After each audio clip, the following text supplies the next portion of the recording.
같이 기도하고 말씀 생각하십시다.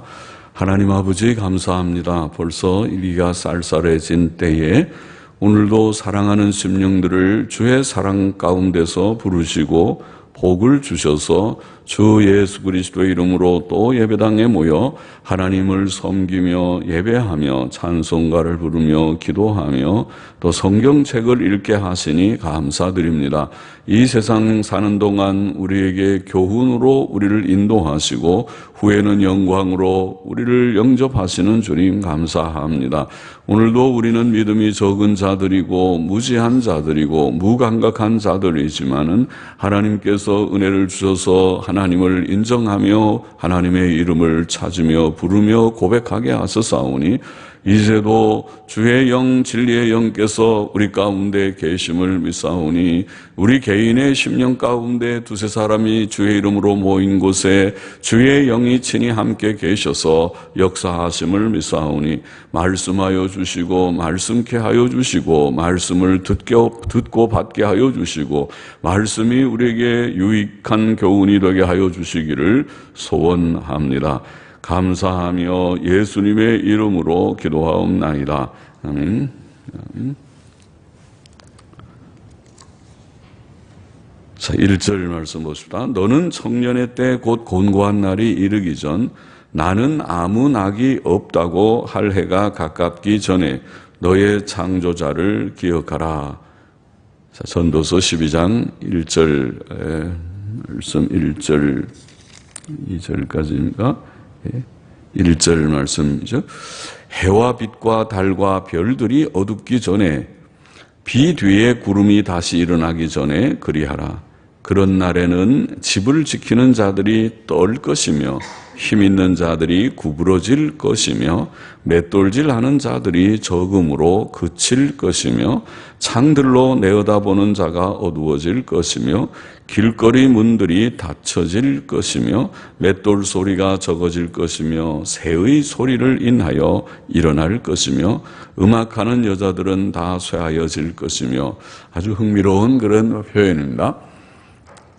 자, 너는 청년의 때 곧 곤고한 날이 이르기 전 나는 아무 낙이 없다고 할 해가 가깝기 전에 너의 창조자를 기억하라. 청년들에게 주는 교훈 같으죠. 교훈입니다. 물론 우리 모두들에게도 다 유익한 교훈입니다. 청년의 때 곧 곤고한 날이 이르기 전, 곤고한 날은 노인 때겠죠. 사람이 연로해지면 그때는 몸도 마음도 다 약해지고 쇠하여지고 그러다 나중에 죽게 되죠. 누구나 다 그 노년기를 거치게 될 것입니다. 그런데 아직 나는 노인 때가 안 올 것처럼 노인 때를 실감하지 않는 젊은 때, 젊은이들이 그 좋은 시간, 그 좋은 힘과 모든 환경 여건을 잘못 사용하지 않도록 교훈하고 있습니다. 청년이든지 조금 중년이든지 아직 노년이 다 안 된 자들이든지 아니면 노년이든지 누구에게나 다 교훈이 될 것입니다.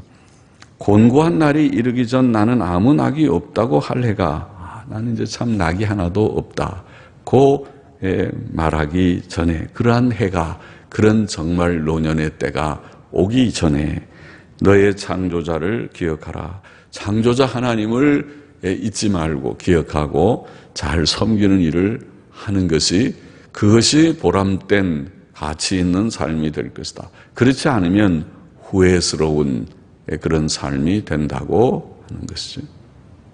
우리는 잘 하고 있습니까? 잘 하고 계시겠죠? 그러니까 수요일 날도 나오셨겠죠? 하나님께서 우리에게 원하시는 바가 무엇인지 성경을 통해서 수없이 많이 듣고 배우고 알고 있으니까 잘 하시겠죠? 잘 하셔야 될 것입니다. 하나님 섬기는 일을 말이죠. 그러나 그것을 잘 하지 못하는 자는 청년이든 노인이든 다 그것을 기억하고 하나님이 주시는 교훈을 마음에 기억하고 어떻게 내가 살아야 되는지, 어떻게 지금 살고 있는지 반성하고 어떻게 살아야 될지를 생각해야 됩니다. 2절부터 6절까지는 흥미로운 묘사입니다. 사람의 노년기를 묘사한 것이라고 보입니다. 문맥으로 보면 그렇잖아요. 사람의 죽음을 지금 얘기하는 것이니까 사람의 죽음의 때가 온다. 그 죽음의 때가 오는 그 과정, 이제 늙고 병약해서 결국 죽게 되는 과정을 묘사를 하는데 아주 흥미롭게 묘사를 했습니다. 다시 보십시다. 해와 빛과 달과 별들이 어둡기 전에 이렇게 표현하고 있어요. 마치 이 묘사는 이런 그 자연 환경 혹은 사회 환경을 묘사하는 것처럼 묘사하지만은 문맥적으로 보면 그런 얘기를 하려는 것이 아니고 천재지변이라든가 또 이 사회의 그런 혼란이나 또 그런 어두운 그런 사건이나 그런 것을 지금 말하려고 하는 것이 아니고 사람의 죽음에 대해서 묘사하고 있다는 것을 알기 때문에 그래서 그러면 해와 빛과 달과 별들이 뭔가 해와 달과 별들 다 밝은 빛인데 그것이 뭔가 인생에 있어서 아마 그것은 얼굴이나 사람의 눈빛이나 이런 것일 것이다. 그렇죠? 사람이 젊을 때는 얼굴도 밝고 늘 명랑할 것이고 그리고 힘이 있을 것이고 눈빛도 반짝반짝하고 그러겠죠. 그게 살아있는 눈빛입니다. 그러나 이제 사람이 점점 쇠약해져서 병약해지면은 얼굴도 초췌해지고 그리고 눈빛도 흐려지게 되겠죠. 그러면 이제 나중에 그러다가 날은 죽게 될 것입니다. 그래서 여기에 해와 빛과 달과 별들이 어둡기 전에라는 이 지금 비유적인 표현이죠. 이 표현은 결국 인간의 얼굴과 눈빛이 쇠해지기 전에 노년기가 되기 전에 이런 뜻이라고 생각됩니다. 또 그다음에 비 뒤에 구름이 다시 일어나기 전에 그냥 사회적으로 무슨 비도 오고 비가 오고 나서 그다음 맑아졌는데 다시 또 구름이 끼면 또 비가 오려고 하는구나 그렇게 생각하는 그런 묘사지만은 우리가 인간의 죽음을 지금 두고 볼 때 사람에게는 이런 이제 비는 눈물을 흘리는 것가 좀 되겠는지 여전 사람이 슬픈 일을 당해서 그냥 막 슬퍼가지고 웁니다. 슬픔은 눈이 비 오듯이 눈물이 내린다고 그러죠. 눈물이 막 나는 것이 정상이고 그리고 또 구름이 끼면 또 비가 오려고 하는 것처럼 이게 구름이 안 껴야 항상 명랑하고 밝게 살아야 되는데 또 어려운 일이 생겨서 구름이 끼면 또 있으면 또 이제 구름이 잔뜩 끼면 비구름이 눈물이 비가 내리듯이 또 언젠가 눈물이 또 날지도 모르겠죠. 아마 그런 묘사가 아닌가. 많은 눈물을 흘렸지만은 비가 많이 왔는데 또 구름이 끼는 것처럼 근심거리가 생기는 그런 그 이제 자꾸 세월이 가게 되면은 점점 그러죠. 여기 아팠다 저기 아팠다가 이제 경제적으로도 건강상으로도 자녀들의 문제는 왜 이렇게 많은지 이제 그런 것들이 있을 수 있겠습니다. 계속 읽어보면은 또 집을 지키는 자들이 뭐라고 해서 집을 지키는 자들이 떨 것이며 참 재미있는 얘기입니다. 집을 지키는 자들, 사람을 지금 우리가 묘사한다고 보니까 사람을 자기 몸을 지키는 몸을 집이라고 합시다. 자기의 몸을 지키는 것이 아마 손이나 팔이나 이런 게 좀 지키는 거죠. 누가 나를 해치려면 안 된다고 내가 막고 싸운다고 그러고 이게 지키는 것일 수 있는데 그런데 이제 나이가 들면 이 튼튼한 이걸로 지켜야 되는데 이게 잘 지키지 못하고 손이 떨리기 시작해요. 떨려가지고 뭘 하나 짚는 것도 잘 안 짚혀지게 떨리는 거 많잖아요. 손이 좀 손떨림이 생겨요. 이것이. 그게 이제 연로하다는 증거겠죠. 그게 정상일 것입니다. 사람이 누구나 다 그냥 가는 과정일 것입니다. 이게 잘 안 돼요. 의사 선생님도 수술은 젊을 때 40대 50만 넘어가도 잘 하겠는지 경험은 많지만 손이 떨려가지고 이게 안 되면 칼을 들고 곤란하죠. 손이 안 떨릴 젊을 때에 수술을 잘하지, 나이가 60된 사람들은 아마 수술 잘 안 하려고 할 것입니다. 손이 자꾸 떨립니다. 이 집을 지키는 자들이 떤다고 표현합니다. 떨 것이며, 힘 있는 자들이, 우리의 몸에 힘 있는 것이 많지만은 등이 제일 힘이 있어야 되죠. 등이 딱 벌써 딱 서 있으면, 저 사람 좀 아직도 힘이 있네. 젊은이들은 딱 어깨가 펴지. 그러나 이제 노인의 특징은 구부정해서 자꾸 하다 보면 나중에 꼬부러집니다. 애기 많이 보고 업어주고 안아주고 하면은 전부 더 그러죠. 그래서 노인들이 키가 작아지잖아요. 척추가 줄어들고 자꾸 구부러지는 것입니다. 힘이 있어야 될, 사람이 지탱하는 척추가 반듯해야 딱 정좌를 하고 서서, 그래서 연로하신 분들도 가능하면 억지로 잘 안 되겠지만은 척추를 좀 이렇게 펴고 하세요. 그게 뭐 건강에 좋습니다. 그러죠? 어깨를 좀 펴고 그렇게 하는 것이 좋고, 구부정한 것은 몸에 좋지 않다. 척추에 좋지라는, 척추 자체가 이렇게 됐잖아요.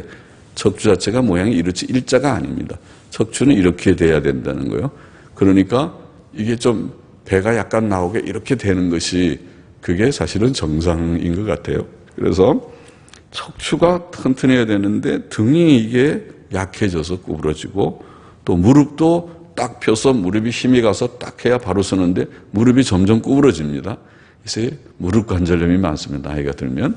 그래서 등과 무릎이 구부러지고 약해지는 것을 보이는 것 같고, 그 다음에 또 보면 재미있는 표현이죠. 맷돌질 하는 자들이 적음으로 그칠 것이며, 동네도 쓸쓸한 동네가 되면 집마다 맷돌질을 옛날에는 했겠죠. 요새는 믹서기로 다 돌리지만은, 그 맷돌질해서 그걸로 가루를 만들어서 빵도 만들고 해야 되니까 맷돌질하고 절구로 찍고 하는 그런 것이죠, 일종의. 그런데 지금 그런 얘기를 하는 것이 아니라 사람에게 있어서 맷돌질은 뭘 음식 먹으면 씹는 거겠죠. 이 이를 말하는 거죠. 어금니가 맷돌과 같게 생겼습니다. 맷돌은 어금니의 이치죠. 그러니까 어금니를 중심해서 모든 이들이 음식을 먹으면 잘 이렇게 씹어야, 그래야 건강하잖아요. 이게 아주 중요한 것이죠.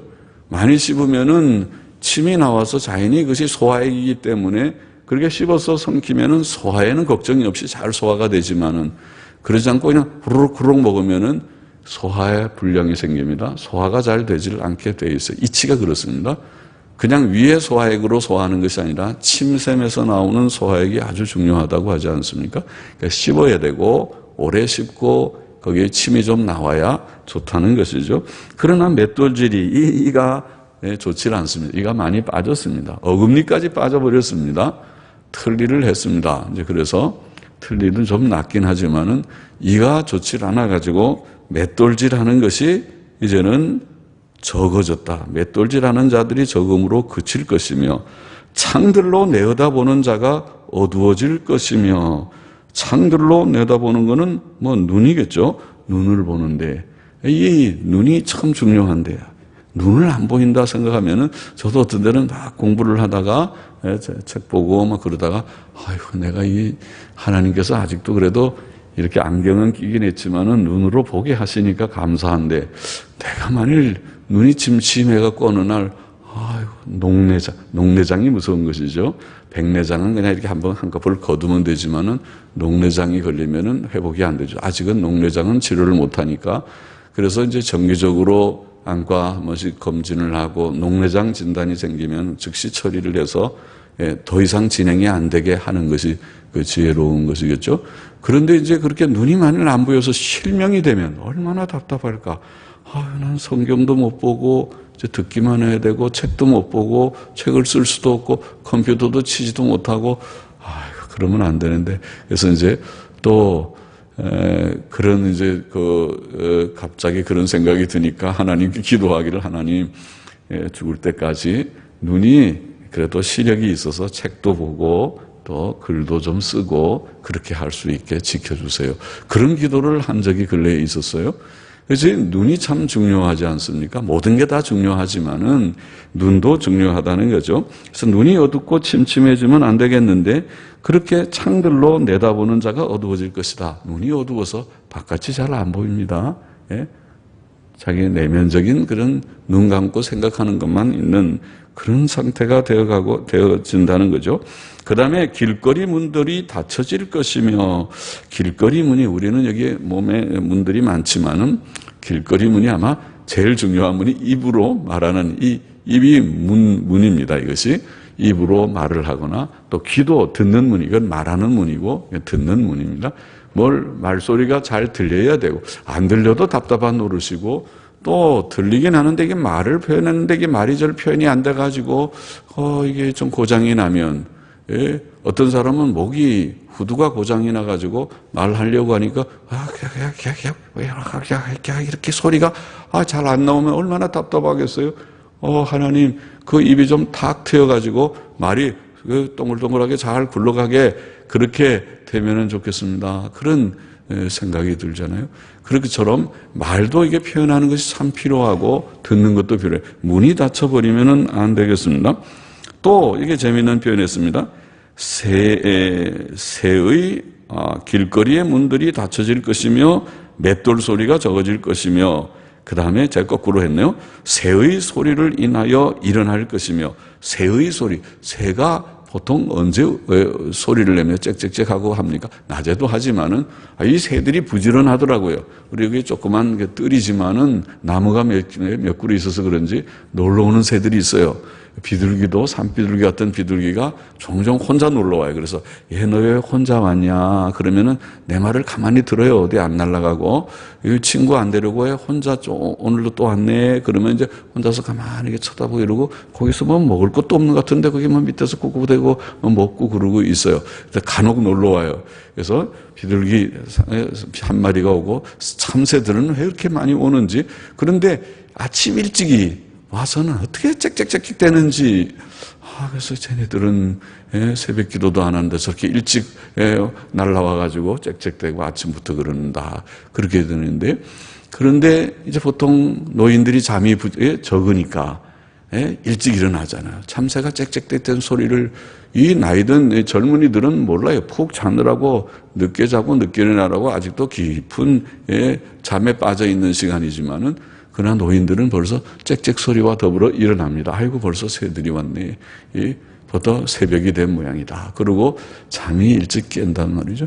잠이 부족합니다. 잠이 좀 적고 노인들이 일찍 일어나서 새 소리를 인해서 일어난다. 그런 표현같이 보이지 않습니까?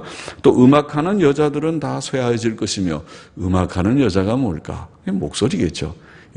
이 목소리가 쇠해져 가지고, 전에는 젊을 때는 아주 좋은 목소리들이 좀 연습하면 나오죠. 목소리는 신기해요. 연습을 하면은 우리 안나 찬양대처럼 처음에는 저 안나 찬양대 저렇게 해서 뭐가 좀 나오겠는가. 저도 사실은 조금 의문을 가졌는데 시간이 지나니까 꽤 잘하시잖아요.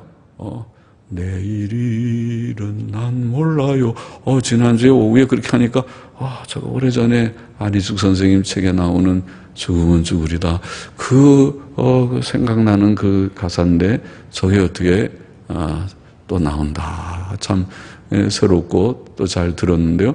그렇게 또 아주 우리 안나 찬양대원 중에도 목소리가 젊은이 못지않게 고운 목소리 나는 분도 계시고 그러더라고요. 그래서 근데 아직은 이제 목소리가 쇠해지진 않지만 대체로 우리가 젊을 때 고운 목소리가 좀 나이가 되면은 점점 쇠해져서 약해지겠지요. 이전같이. 저도 옛날에는 목소리가 꾀꼬리 같다는 얘기도 들었어요. 그래서 유치부 때인가 어릴 때 제가 아버지가 부산의 부전교회에 계실 때에 그때 그 사진이 한 장 있더라고요. 그거 보면 맨발 벗고 자기는 아직 유치부도 아닌데 끼어가지고 거기에 이제 있는 사진인데, 그런 때에 그 노래를 불렀다고 그러더라고요. 그래서 목소리가 그래도 그렇게 좀 어릴 때 그 목소리가 그렇죠 좋은 편이었는지 어떻게 그랬는데, 안 좋아도 그냥 시켰는지는 몰라도요. 그런데 이제 시간이 점점 갈수록 이제 나이가 많이 드니까 목소리가 그렇게 낭낭하지 않더라고요. 어떤 데는 컬컬해지고 목소리가 많이 이제는 쇠해지는 것 같다. 그런 생각을 했습니다. 그렇게 지금은 아직은 그래도 70이 안 넘었으니 그렇지만은 80 그렇게 되신 분들이 목소리가 많이 쇠해질 것이라고 봅니다. 5절을 보십시다. 그런 자들은 높은 곳을 두려워할 것이며, 그렇죠. 높은 곳에 가면은 젊은 사람들은 높은 데도 잘 올라가지만은 노인들은 높은 데 가면 그거 두려워서 거기 그러다가 어찌저찌는 넘어지면 큰일 나죠. 그러면 어디가 골절 입으면은 잘 낫지도 않고 큰일입니다. 그래서 두려워합니다. 높은 곳을 두려워할 것이며 길에서는 놀랄 것이며, 길을 갈 때에도 깜짝깜짝 놀라기도 하고 그렇게 할 수 있어요. 젊을 때하고 다르게 그렇게 좀 될 수 있겠습니다. 또 재미있는 표현은 살구나무가 꽃이 필 것이며, 살구나무 꽃이 피면은 하얗게 되는데 이게 백발이 되라는 표현이겠죠. 그래서 머리가 검은 머리들, 이것이 이제 노인이 되니까 점점 희끗희끗해져 갖고 나중엔 전부 하얘져 버렸습니다. 살구나무가 꽃이 피었습니다.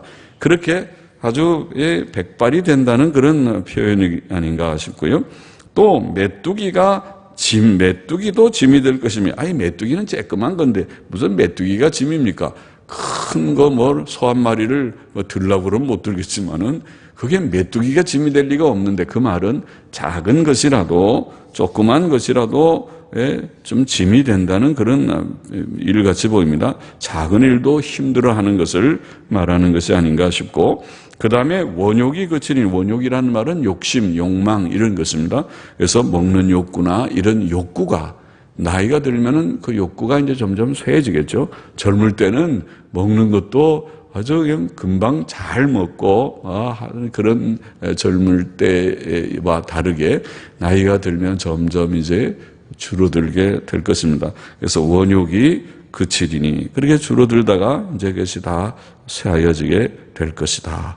그렇게 되면 이제 죽는 거죠. 사람이 먹는 것이 끊어지면, 계속 먹는 것이 끊어지면 죽어요. 그런데 제가 이제 신복성 권사님 요새 얼마 전에 신방 갔는데 깜짝 놀랐어요.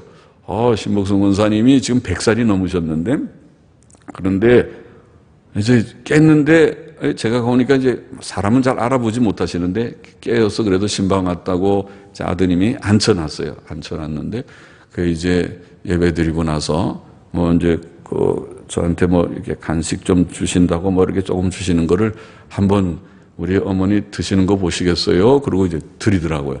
얼마나 잘 접시는지 뭐예요. 주시는 대로 그냥 우적우적 씹어서 조그만 사과도 드시고 빵 같은 것도 드시고 계속 입으로 들어가시는 거예요. 그래서 저분 큰일 났다. 큰일 났다는 것이 물론 저러면 앞으로 한 몇 년은 더 사시겠다. 잘 드시면 사는 거예요. 그런데 노인들이 들지 않고 그냥 이제 이게 좀 들어가면 이제 못 드신다고 이걸 거절하면 곡기를 끊는다 그런 말을 하잖아요. 노인들이 밥을 거절해서 먹지 않으면, 그러면 이제 얼마 있으면 돌아가시기 쉽죠. 그렇게 되는 것입니다. 노인들이 결국 돌아가시는 것을 가만히 보면은 영양실조로 돌아가시는 것 같아요. 영양실조로. 다른 여러 것도 있지만 영양실조도 중요한 것 같습니다. 잘 드시면은 오래 살아요. 그런데 잘 드시지 못하면 결국은 돌아가시기 쉽다. 그런 걸 경험적으로 아마 느끼실 것입니다. 이렇게 해서 원욕이, 욕구가 다 끊어지면, 식욕이 다 떨어지면 그 다음에는 죽게 될 것입니다. 그래서 여기에 표현하기를 그치리니, 이는 사람이 자기 영원한 집으로 돌아가고, 영원한 집은 하나님께로 가는 것입니다. 영원한 집으로 돌아가고 조문자들이 거리로 왕래하게 되면, 죽었다는 말이죠. 죽어서 조문객들이 오게 되는 것이다. 그러면 사람의 죽음에 대해서 지금 이게 죽기 전에 그런 상태를 묘사한 비유적인 묘사라고 볼 수 있겠습니다. 6절을 보면 은줄이 풀리고 금그릇이 깨어지고 항아리가 샘 곁에서 깨어지고 바퀴가 우물 위에서 깨어지고, 이게 재미난 표현도 했습니다. 그래서 성경학자들 보면 은줄이 풀리는 것은 사람에게 가장 중요한 신경 조직이나 근육이 약해지는 것을 말하지 않겠는가, 그렇게 설명을 하고, 금그릇이 깨어지는, 사람에게 있어 금그릇은, 가장 중요한 것은 머리라고 볼 수 있죠. 그래서 금그릇은 머리일 것이다. 사람의 뇌가 기능을 다하지 못하는, 그러면 이제 금그릇이 깨어진 것과 같습니다. 그러면은 뇌가 기능이 끝나면 사람이 죽습니다. 심장은 뛰어도 뇌가 죽으면 우리가 뇌사라 그러죠. 그건 거의 죽은 것과 같습니다. 뇌가 죽으면 얼마 있으면은 온몸의 기능도 죽게 되기가 쉽죠. 그래서 뇌가 중요한데 뇌가 금그릇이 깨어지는 그런 일이 생기고, 또 항아리가 샘 곁에서 깨어지고 바퀴가 우물 위에서 깨어진다. 이 표현이 무엇일까? 항아리, 사람에게 있어서 항아리가 무엇일까? 이제 남은 중요한 한 기관이 아마 심장쯤 될 것입니다. 심장은 진짜 항아리죠. 중요한 피가 들어있는 항아리인데 그것이 막 움직여야 온몸이 살지, 이 심장이 깨어져 버리면은 죽게 될 것입니다. 심장 기능이 깨어지면, 심장이 멈추게 되면 죽게 되겠죠. 그러니까 이런 심장과 또 거기에 흐르는 모든 동맥과 정맥의 혈관들이 그 기능을 그치는 것을 가리키는 것이 아닌가 싶습니다. 이렇게 되면 이제 죽는데 7절 8절에 흙은 여전히 땅으로 돌아가고 신은 그 주신 하나님께로 돌아가기 전에 기억하라. 죽음이라는 것은 영혼과 육체의 분리라고 그랬죠. 그래서 영혼이 육체를 떠나는 현상을 우리가 죽는다고 말합니다. 물리적으로는, 의학적으로는 호흡이 끊어져서 심장이 멈췄다든가, 아까 뇌가 기능을 멈췄다, 뇌사 상태나 또 심장이 멈추는 그런 심폐 기능의 정지를 우리가 죽음이라고 진단하지만은, 성경적으로는 죽음이라는 것은 영혼이 육체와 분리되는 것입니다. 영혼은 생명 원리이기 때문에 생명 원리인 영혼이 육체와 결합되어 있으면 살아있다 그래요. 이게 살아있어야 심장도 뛰고 뇌도 기능을 하고 혈관도 흐르고 그러는 것입니다. 그러나 이제 영혼이 육체를 떠나가 버리면은 이 생명 원리가 끝나버리기 때문에 죽게 되는 것입니다. 심장도 멈추고 뇌의 기능도 깨어지게 되는 것입니다. 그래서 이렇게 분리가 되면 몸은 죽어서 시신으로 있죠. 그래서 곧 부패되니까 우리가 냉동실에, 병원의 냉동실에다가 안치하게 되죠. 그러나 영혼은 어떻게 됩니까? 사람의 영혼은 육체와 분리되면 어디로 갑니까? 떠돕니까? 떠도는 것이 아니고 죽는 즉시 위로 올라간다. 하나님께로 간다. 그렇게 얘기 말합니다. 흙은 여전히 땅으로 돌아가고, 흙은 냉동고에 있다가 우리가 발인해서 하관하면, 땅에 묻으면 거기서 썩어서 흙이 될 것입니다. 흙이 되는 것입니다. 그렇죠? 그렇지 않고 요새는 또 간편하게 화장을 해서 그것을 수목장을 하든지 납골당에 하든지 혹은 뿌리든지 흙으로 빨리 돌아가게 하기도 합니다. 아주 우리가 최선의 방법은 아니지만, 믿는 사람들은 매장이 성경적이지만은, 그러나 여러 가지 여건상 우리가 화장도 허용하는 것 뿐이지만은요.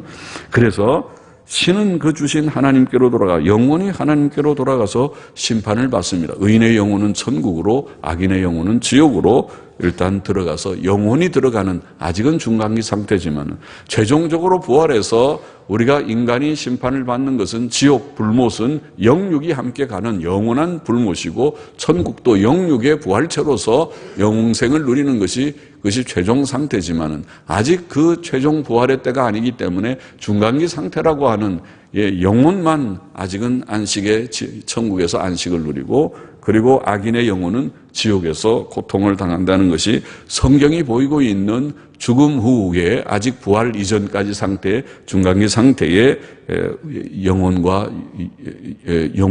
의인과 악인의 영혼의 상태인 것이죠.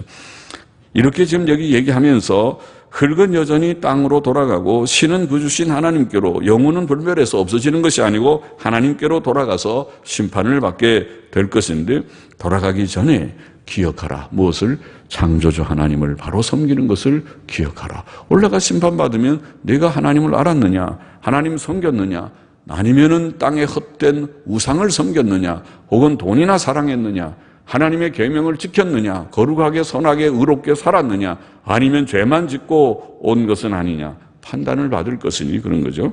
그래서 기억하라. 기억하라고 했고, 전도자가 가로되 헛되고 헛되도다, 모든 것이 헛되도다. 예, 그것이 전도서의 주제이기도 합니다. 죽음은 이 세상의 삶이 허무하다는 것을 잘 증거하는 사건이죠. 죽음으로 모든 것이 다 끝나버리니까, 이 세상의 삶은 끝나는 것이니까 아무리 이 세상에서 좋은 것을 누렸다 하더라도 죽음으로 끝나는 것이니까, 죽음의 사건으로 우리가 세상을 돌아보면, 세상을 우리가 평가해 보면 세상은 허무한 세상이 분명합니다. 그것을 증거하는 것입니다. 전도서는 그것을 많이 반복해서, 전도서에 허무하다는 말이 몇 번 나왔다고 그랬습니까?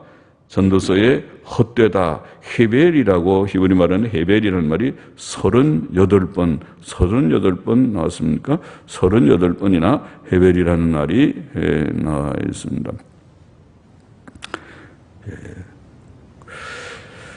자, 헛되다, 그렇게 말을 했습니다. 9절 보십시다. 전도자가 지혜로움으로 여전히 백성에게 지식을 가르쳤고 또 묵상하고 궁구하여 잠언을 많이 지었으며. 자, 이 전도자 솔로몬은 많은 지혜의 말씀들, 지식의 말씀들을 가르쳤습니다. 지금 전도서도 그 중에 하나입니다만은, 잠언 열왕기상 4장 32절에 보면 솔로몬은 지혜의 말씀인 잠언을 3,000개를 말했다고 기록되어 있죠. 3,000개의 잠언, 그 중에서 발주해서 중요한 것을 잠언에 기재했을 것입니다. 잠언과 또 우리가 다음에 생각하려고 하는 아가서나 그리고 전도서나 여기에 솔로몬의 그러한 글들이라고 우리가 그렇게 알고 있습니다.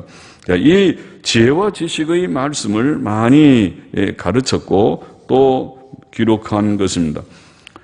자, 욥기, 시편, 잠언, 전도, 아가서는 다 하나님의 사람들이 하나님의 은혜로 깨닫고 받은 지혜와 지식을 하나님의 영의 감동으로 기록한 책이죠. 그 내용들은 하나님께서 깨닫게 하신 것들이지만은 인간 저자가 받고 묵상하고 연구하고 가르친 지식입니다. 성경은 참으로 지혜와 지식의 보배로운 창고입니다. 성경 말씀은 성도를 노인보다, 스승보다, 또 원수보다 지혜롭게 한다. 그렇게 시편 119편은 표현했습니다. 지혜의 책, 지식의 책입니다. 10절에 보면은 전도자가 힘써 아름다운 말을 구하였나니 기록한 것은 정직하여 진리의 말씀이니라. 아름다운 말을 구하였다. 아름다운 말이라는 히브리 말은 기뻐할 만한 말들이라는 뜻입니다. 예. 케페츠라는 말은 뭘 기뻐한다. 예, 하나님께서 기쁘신 뜻 할 때 쓰는 단어입니다. 그래서 기뻐할 만한 말들이라는 뜻입니다. 성경 말씀은 우리가 기뻐할 만한 말씀입니다. 왜냐하면 그것은 복되고 좋은 말씀일 뿐 아니라 내게 기쁨이 되는 말씀입니다. 시편 119편에 보면 성경 말씀이 나에게 즐거움이 된다. 성경이 내게 즐거움이 되지 아니하였다면 내가 고난 중에 멸망하였을 것이다. 이런 말씀이 있습니다. 성경은 우리에게 기쁨이 되는 책입니다. 예. 기뻐할 것이 없는 사람이 있습니까? 성경을 많이 읽으십시오. 성경 속에서 충만한 기쁨을 누리십시오. 받게 될 것입니다. 또 성경은 정직한 진리의 말씀입니다. 정직하여 진리의 말씀이니라. 정직한 말씀, 진리의 말씀입니다. 성경은 인생과 우주의 참 이치에 대해 증거하는 진리의 책이며 진리의 말씀입니다. 예수께서는 저희를 진리로 거룩하게 하옵소서. 아버지의 말씀은 진리니이다. 요한복음 17장에 그런 말씀하셨죠. 하나님의 말씀은 다 진리입니다. 시편 19편 8절에는 여호와의 교훈은 정직하여 마음을 기쁘게 하나이다고 했죠. 하나님의 말씀은 정직한 말씀이며 진리의 말씀입니다. 11절 보십시다. 지혜자의 말씀은 찌르는 채찍 같고 회중의 스승의 말씀은 잘 박힌 못 같으니 다 한 목자에 주신 바니라. 참 하나님의 말씀의 교훈이 얼마나 우리에게 유익한지. 찌르는 채찍, 뾰족한 막대기처럼 꽉 막대기로 우리를 찌르는 것과 같은 그러한 말씀, 또 잘 박힌 못과 같은 말씀, 이렇게 표현했습니다. 못을 잘 박아 놓으면은 빠지지 않죠. 잘 안 빠지죠. 그처럼 하나님의 말씀을 하나님께서 우리 속에 잘 박아 주시면 좋겠습니다. 하나님의 진리로. 우리는 너무 하나님 모를 때에는 세상의 여러 가지 잡다한 사상으로 많이 이게 입력이 돼가지고 우리 속에는 아주 복잡한 그런 것들이 많이 우리 속에 담겨 있을 것입니다. 그런 것들이 정리돼서 이거는 좋지 않은 생각이야, 저것도 좋지 않은 것이야, 이런 거는 좋지 않은 그런 감정이야, 이런 거 다 우리가 분간해서 하나님의 거룩하고 진실한 것으로 내 심령이 채워지면 좋겠다는 것입니다. 잘 박힌 목과 같이 찌르는 채찍처럼 잘못할 때 너가 잘못이야 하고 채찍을 딱 매를 때리든지 막대기로 딱 찔러서 그건 잘못이에요 하듯이, 그렇게 우리가 지적을 받아서 교훈을 받고 책망을 받고 교정을 받아서 좋지 않은 것은 좋지 않다고 딱 지적을 받고 하나님 말씀에 의거해서, 그리고 옳은 길은 이렇게 하는 것이 옳다고 지적을 받는, 그것이 성경의 기능입니다. 성경은 그런 교훈의 책입니다. 우리가 잘 아는 디모데후서 3장 16절의 말씀이 그것입니다. 모든 성경은 하나님의 감동으로 된 것으로 교훈과 책망과 바르게 함과 의로 교육하기에 유익하다고 하는 말씀이 그 말씀입니다. 또 이 말씀은 한 목자의 주신 바니라. 그 한 목자는 하나님이시죠. 하나님께서 주신 것이다. 모든 성경의 영감성을 보이고 있죠. 모든 말씀이, 인간 저자는 여러 명, 수십 명의 저자들이 동원돼서 쓴 것이 성경일지라도 그 성경의 참 저자는 한 분, 한 목자이신 하나님이시다. 하나님께서 감동 가운데 주신 말씀이다. 그래서 아까 디모데후서 3장 16절에 모든 성경은 하나님의 감동으로 된 것으로 그렇게 말씀한 것입니다. 그것을 믿습니다. 하나님의 영감, 성경의 영감성을 믿습니다. 성경이 하나님의 말씀임을 믿습니다. 중요한 교리죠. 그래서 성경이 우리의 신앙과 생활에 정확한 법칙이 된다고 고백하는 것입니다. 12절 보십시다. 내 아들아 또 경계를 받으라. 원문에 보면 옛날 영어 성경에는 더욱이 내 아들아 그것들로부터 교훈을 받으라, 이렇게도 번역할 수 있습니다. 아마 그 번역이 더 옳지 않을까 생각하는데, 그것들로부터 교훈을 받으라. 그러면 그것들은 성경 말씀을, 앞에 지금 말한 여러 교훈들, 지혜와 지식의 말씀, 또 정직한 말씀, 진리의 말씀인 이 하나님의 말씀, 성경책의 말씀입니다. 그것들로부터 교훈을 받으라. 우리가 교훈을 받는 것은 다른 것으로 교훈받는 것이 아니고 다른 자료에서 다른 그러한 내용을 가지고 교훈받는 것이 아니라 성경으로 교훈을 받는 것입니다. 그래서 성경 읽는 것이 중요한 것입니다. 성경 말씀으로 교훈을 받으라. 여러 책을 짓는 것은 끝이 없고 많이 공부하는 것은 몸을 피곤케 하느니라. 세상에는 많은 종류의 책들이 있지만은, 그러나 그 책들은 끝이 없어요. 세상의 책들은 끝이 없습니다. 저도 강해서를 몇 개 좀 쓴다고 기적기적 쓰지만은, 그것도 사실은 제가 강해서에다가 서문에 썼고 책 뒷표지에 있지만은 강해서는 사실은 쓸데없는 것입니다. 쓸데없다고 좀 과한 편이지만 성경 한 권이면 충족하지만은 성경을 위한 작은 참고서일 뿐입니다.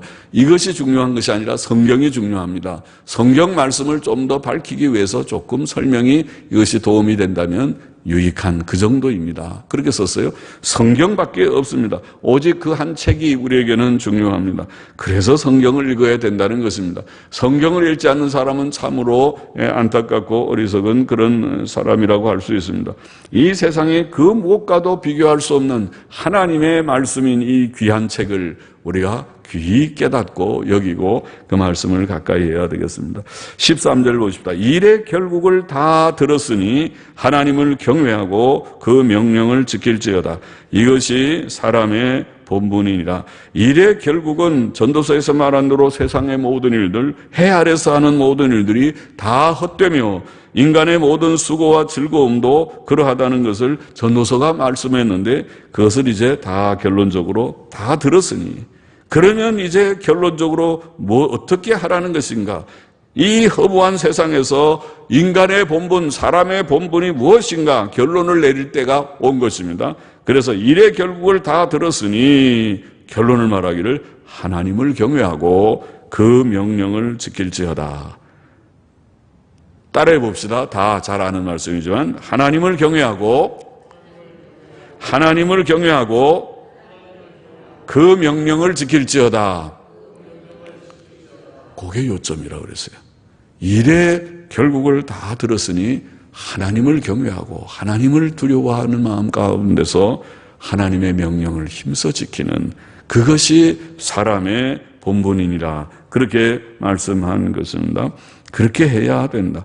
여기에 본분이라는 말도 재미있습니다. 본분이라는 원어는 히브리 말로는 콜 그러는데 모든 것이라는 뜻입니다.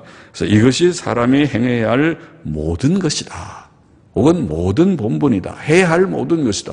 할 것들이 참 많은데 이게 모두가 아닌데 싶은데 모든 것이다. 이렇게 표현했다고 보입니다. 그것은 성경의 다른 여러 말씀과도 일치합니다. 신명기 10장 12절 13절에 보면 이렇게 말씀했죠. 이스라엘아, 내 하나님 여호와께서 내게 요구하시는 것이 무엇이냐? 곧 내 하나님 여호와를 경외하여 그 모든 도를 행하고 그를 사랑하며 마음을 다하고 성품을 다하여 내 하나님 여호와를 섬기고 내가 오늘날 내 행복을 위하여 내게 명하는 여호와의 명령과 규례를 지킬 것이 아니냐. 하나님이 요구하시는 것은 다른 것이 아니라 10가지, 100가지의 우리가 해야 할 일이 있다 하더라도 그것은 다른 어떤 것이 아니라 한 가지다 얘기해서 하나님이 우리에게 요구하시는 것은 우리가 하나님 경외하고 하나님 사랑하고 하나님 섬기고 하나님의 명령을 우리가 지키는 그것이 하나님이 원하는 것. 오늘 여기에 전도서 12장 13절 말씀과 같은 것이 아닙니까? 미가서 6장 8절에도 사람아 주께서 선한 것이 무엇임을 내게 보이셨나니 여호와께서 내게 구하시는 것이 오직 공의를 행하며 공의가 뭔가요?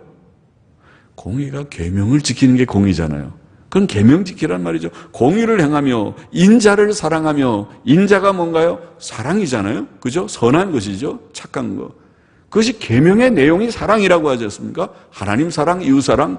그러니까 공의를 행하고 그것은 다른 말로는 공의의 내용은 사랑이고 사랑을 인자를 사랑하고 겸손히 내 하나님과 함께 행하는 것이 아니냐. 하나님과 함께 행하는 것이 경건이죠. 하나님 경외하는 것입니다. 하나님과 같이 동행하면서 늘 하나님 말씀과 기도의 생활을 힘쓰면서 공의를 행하고 인자를 실천하는 이것이 곧 하나님이 요구하시는 것이다. 맞습니다. 오늘 전도서 12장 13절하고 딱 맞는 말씀입니다. 이것이 성경의 내용입니다. 그리고 14절의 말씀은 원문에 왜냐하면 이는이라는 말이 있어서 그 이유를 왜 우리가 하나님의 명령을 지키는 것이 사람의 본분인가? 왜냐하면 하나님은 모든 행위와 모든 은밀한 일을 선악간에 심판하시리라. 심판하실 것임이니라. 것이기 때문이라. 하나님께서 심판하실 것이기 때문에 우리가 하나님 경외하고 하나님의 명령대로 지키는 것이 정말 중요하다는 것입니다. 안 지키면 하나님의 심판대 앞에 서서 우리가 어떻게 그 심판을 받게 될 것이냐. 하나님의 심판대 앞에 서서 하나님 부족하지만은 내가 하나님만 믿고 하나님 의지하고 예수님만 믿고 계명대로 살아보려고 하나님의 뜻대로 살아보려고 선하고 진실하게 정직하게 살아보려고 그래도 애쓰다가 왔습니다. 이쯤 보고서를 내놔야 되지. 그렇지 않고 내가 믿는 신용만 하고 세상에서는 신인상 재미있게 얼마나 세상이 재미있는지 요새같이 텔레비도 왜 이렇게 유선 텔레비에 채널은 많고 돈 주면은 영화 볼 것도 많고 재미있는 세상입니다고 잘 놀다 왔습니다. 잘 먹고 잘 쓰고 잘 놀다 왔습니다. 그렇게 할 것입니까? 그것이 아니고 주의 뜻대로 살아보려고 절제하고 다 모든 것이 가능하더라도 그거 다 헛된 줄 알고 주의 영광을 위해서 절제하고 경건하게 살려고 날마다 성경 읽고 기도하고 또 주님 섬기는 일을 힘쓰고 선한 일을 힘쓰다가 그래도 부족하지만 늘 부족하지만 이렇게 그래도 하나님의 은혜로 조금 하다가 왔습니다. 이런 보고서를 내는 우리가 되어야 하겠습니다. 전도서의 결론이 그것입니다. 하나님을 경외하고 그 명령을 지킬지어다. 이것이 사람의 본분이다. 사람의 젊음은 그리 길지 않습니다. 오늘 여기 12장에 사람은 곧 노년기를 맞을 것이다. 그때 사람의 모든 기관들은 쇠약해질 것이다. 사람은 젊을 때와 다를 것이다. 사람은 노쇠하여 죽는 것을 생각하고 그러므로 젊을 때부터 육신의 욕망을 따라 죄악된 삶을 살지 말고 하나님 믿고 섬기며 천국을 소망하고 성경 말씀에 순종하며 정직하게 살고 서로 사랑하며 살아야 한다는 것입니다. 젊은이들에게 세월을 낭비하지 말라. 돈을 낭비하지 말라. 힘을 낭비하지 말라. 시간을 낭비하지 말라. 또 성경은 지혜와 지식의 말씀, 기뻐할 만한 복된 말씀, 정직한 말씀, 진리의 말씀이기 때문에 하나님의 권위로 인쳐진 하나님의 말씀, 한 목자가 주신 말씀인 줄을 알고 교훈과 책망을 받는 유익한 책인 줄 알고 성경을 사랑해야 될 것이다. 잘 박힌 목과 같이 말씀이 우리 속에 잘 기억되도록 말씀을 꼭 붙들도록 해야 될 것이다. 그것을 힘써 믿고 실천해야 할 것이다. 그렇게 교훈했고 끝으로 이 세상의 부귀와 권세와 영광, 육신의 모든 즐거움이 다 일시적이고 지나가는 것들이고 헛된 것임을 알고 그것을 알아야 진짜 내세중심적인 삶을 삽니다. 예? 그것을 모르면은 아무리 얘기를 해도 천국은 온데간데 없고 하나님은 온데간데 없고 사람만 보이고 세상에 가치 있는 것만 보이게 될 것입니다. 땅의 것들이 헛되다고 하는 전도서의 메시지, 전도서를 읽고 우리가 거기 마쳤는데 전도서를 읽고 세상 것이 헛된 줄을 아직도 모른다면 전도서를 아직 읽지 못한 사람이게 되죠. 세상의 것이 헛된 줄 알고 하나님의 마지막 심판을 기억하고 심판이 있다. 하나님 앞에 설 준비를 하라. 기억하고 하나님을 경외하고 아까 뭐라 그랬죠? 하나님을 경외하고 그 명령을 지킬지어다. 이것이 사람의 본분입니다. 기억하고 힘써 실천하는 저와 모두들이 되기를 원합니다. 기도하십시다. 하나님 감사합니다. 부족한 종이 말씀 조금 전하여 싸우니 다 마음에 새기고 정말 주님 우리가 나이가 이제 들어서 다 노쇠해지기 전에 아직 힘이 있을 때에 하나님 섬기며 하나님의 뜻대로 살고 또 성경 말씀을 사랑하고 열심히 읽고 또 하나님의 심판을 준비하여서 우리가 하나님 경외하고 주님 그 명령을 지키는 자들로 이 허무한 세상에서 헛된 것에 마음을 다 빼앗기지 말고 열심히 우리의 할 일은 하지만은 그러나 우리의 참된 가치는 하나님밖에 없는 줄을 알고 살아가는 저와 우리 모두가 되게 하여 주옵소서. 예수님의 이름으로 감사하며 기도하옵나이다. 아멘. 아멘.